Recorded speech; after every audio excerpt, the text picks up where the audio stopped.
everybody, I'm Richard Holder and welcome to the channel. Before we get going on our cam test, please make sure to like, share, subscribe, ring the bell, fingers going everywhere.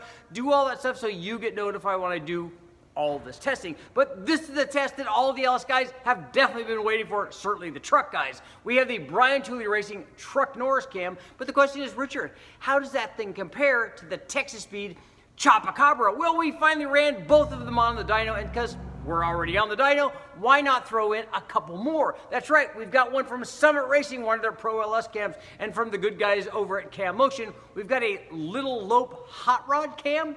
What the heck is that? Who knows? Let's find out.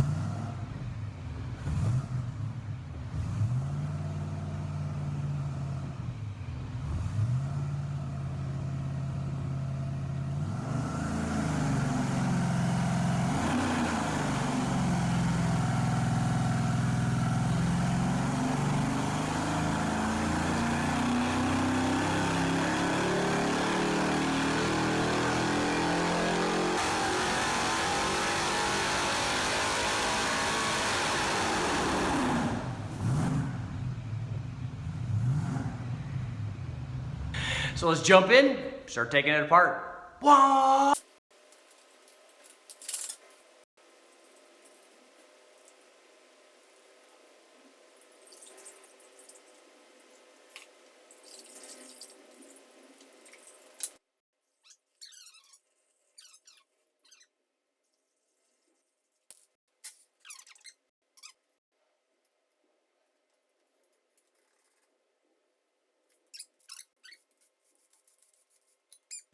So while I'm doing anything on the camshaft, I like to take all the spark plugs out so I can rotate the motor easy. So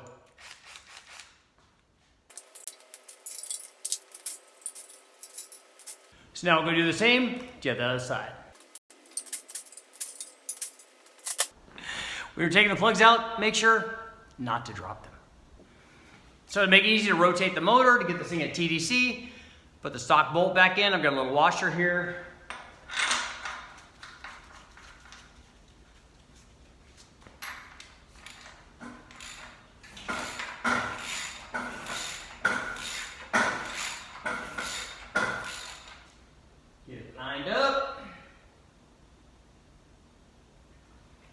Boom!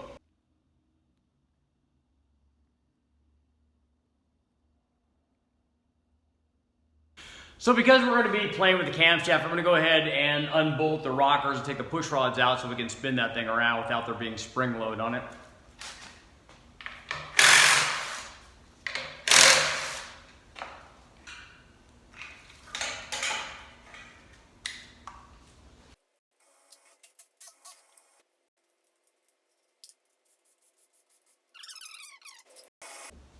Now that we're lined up at TDC, we can take the cam gear off.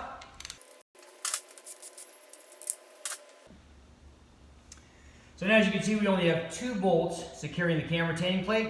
These 2 are totally junk. This one's about 90% junk and is just kind of there to make me feel better. This is really the only bolt that's holding this thing in. And what happens is we get oil pressure, this plate will actually bend out and oil will leak out of here. And that's a problem. Go ahead and take this off. You see, this is like mostly finger tight.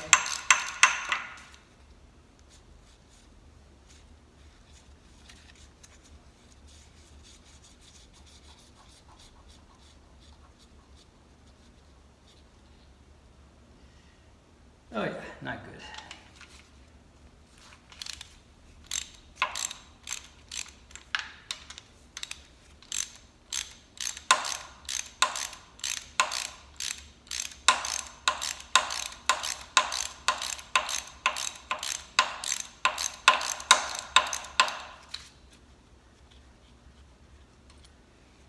So you got one good bolt there.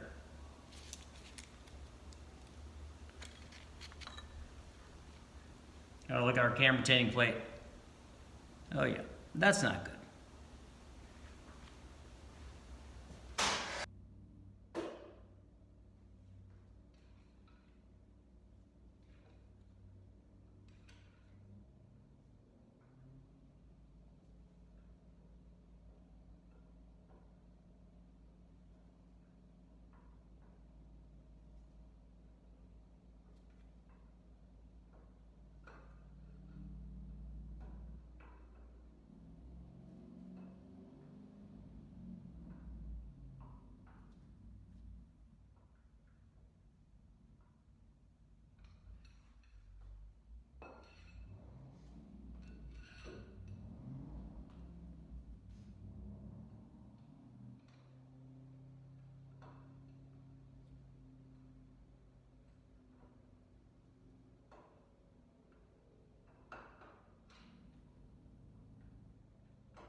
Okay, let's jump right into our camshaft test on our 5.3 liter L33, the aluminum motor that I got from the wrecking yard. We've used it many, many times. It's still working fairly well, except for one little issue which we're going to talk about near the end. So this was a 5.3 liter. It had the 799 heads on it. It had a stock bottom end, stock cylinder heads. The only upgrade we made to the cylinder heads was a valve spring upgrade. We put beehive springs on it to allow use for all of these camshafts and other camshafts that we had run previously. For this test, it was equipped with a fast LSXR intake manifold, 102 millimeter throttle body, and a set of 1 3/4 QTP long tube headers with collector extensions and mufflers to kind of simulate, a muffled like street exhaust. We also ran this thing with 80-pound injectors and the Holley HP management system, the Mazir electric water pump like we do normally. And we started off with our Summit camshaft, and you can see the camshaft was a 600 lift, intake lift, is a 600 585 lift split, a 212 218 degree duration split, 110 degree lobe separation angle +3, and then you can see if you look really close, it has the intake opening and closing points on the camshaft. We ran this thing ran best at 29.8 degrees of total timing at the horsepower peak, and what we did was adjusted each so that the air, fuel, and timing were exactly the same for all of the camshafts. We started off with this Summit cam on our L33.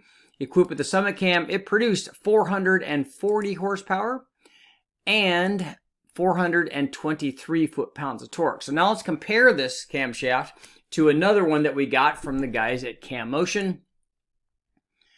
This is our Cam Motion cam, and I'm sorry that they're both the horsepowers are blue and both the torques are red, but what we're seeing here is the two made exactly the same peak horsepower and exactly the same peak torque. I'll go ahead and put the specs up here for the Cam Motion camshaft. That cam was a 553 lift, both intake and exhaust, 216, 224 degree duration, 108 LSA +3, and then if you look very closely, you can see the intake and opening closing points for all of that.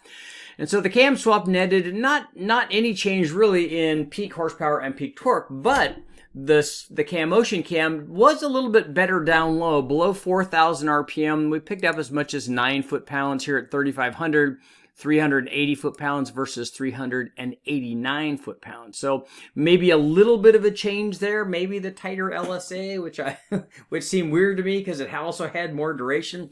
But that's why we test these things. But now let's take a look at the Truck Norris versus the Chupacabra and see how those two compare. Okay, now let's take a look at the other two camshafts that we ran on our 5.3 liter L33, starting with the Truck Norris cam from Brian TOOLEY Racing. We'll go ahead and take a look at the specs up there. In fact, we don't even have all of the specs. It is a 553 lift, both intake and exhaust, a 212 220 something camshaft, and 107.5 lobe separation angle. And the guys from Brian TOOLEY on their cam card did not supply the intake, opening, and closing events, intake and exhaust, opening and closing events. But those were the lift and duration numbers. Again, same timing and all that. And not surprisingly, given the specs, this thing had similar power to the other camshafts, peaking at 442.8, so 443, I guess, and 421 foot-pounds of torque. Here's how the Truck Norris compared to the Texas Speed Chopacabra. Very, very similar peak numbers, 442 or 441.6, so slightly less, you're talking, you're splitting hairs at 1 or 2 horsepower, whatever. The Texas Speed Cam did show better torque though. It was up 424 foot-pounds. In fact, in this test, it basically had more torque through most of the curve until the power peak when it fell off, and the Brian TOOLEY cam, the Truck Norris cam, kind of continued out there, which surprises me a little bit given the specs. But we did run into a problem while doing this test, and I want to go over that because it's very important. And actually, I think what's going to happen is we're probably going to have to redo this test. Given how close all of these cams are, I want to make sure that we're spot on our testing, and I'll show you the variable that changes that. Now that we look at the different power curves offered by the 4 different camshafts, not surprisingly, given similar specs, the power curves are all going to be very similar, but I'll show you why I probably need to redone this test. In fact, I'm going to have to redo this test because there's a big variation in oil pressure, and I showed you that in the video where we took a look at the cam retaining plate because we only had one 0.5 of the bolts of the 4 securing it, and we kept losing the seal on the cam retaining plate, and it had a big effect on oil pressure. So this is the oil pressure curve on the cam motion cam, and we'll go ahead and we can bring these others. Here's the Summit cam, and remember this is all at the same temperature. Here's the Texas Speed cam, and then here is the Brian TOOLEY cam, and this is after I fixed the cam retaining plate. What I did, I'm going to do a video on it. I mentioned that what I did was helicoil all the holes, and I could put the cam retaining plate in with all 4 bolts. And here's what happened. Here's what happened to the curve. So, you know, the difference between 83 and 84 psi, that's really nothing. The difference between 63 and 66, even that 3 psi really is nothing in terms of power. But we have a difference of 66 to 85.